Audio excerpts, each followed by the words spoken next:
Eddie, working with Jessica, I mean, you both give such incredible, understated and nuanced performances. What was it like being on set with her? I've known Jess for years, and there's an odd thing when you work with friends that you kind of hope it's going to be wonderful and glorious, but people are different in the workplace.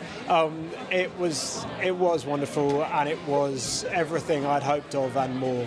She's a wonderful human being, like extraordinarily hardworking, but funny and a great mum, and our kids were all similar ages, so we hung out a lot. That's very kind of her, and complicated. I can't get over how complicated this whole thing must be for Amy.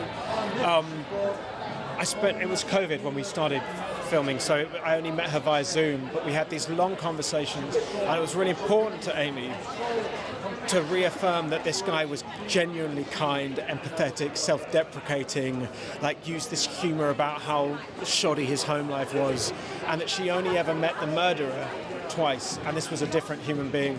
And that was a massive insight into playing those early scenes, that the friendship's real. It's not performative, it's absolutely real.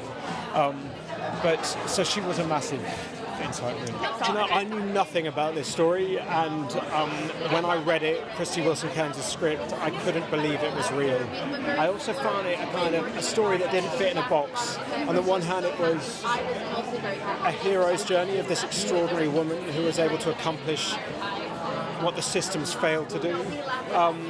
But it was also, scrutinising broken systems.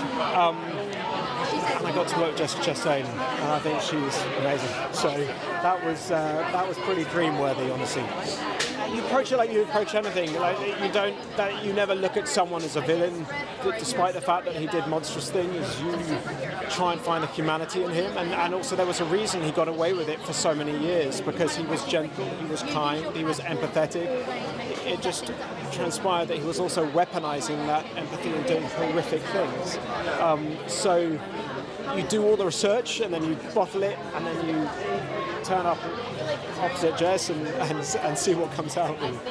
Well, actually, Amy was very important, because it was her descriptions of Charlie and really talking about his tenderness and his kindness that was kind of essential, really, in finding the character. But then it was watching documentary material, listening to phone footage, accruing as much information as possible, really. I've worked with a wonderful movement coach, a woman called Alexandra Reynolds, and we did some work on his physicality also.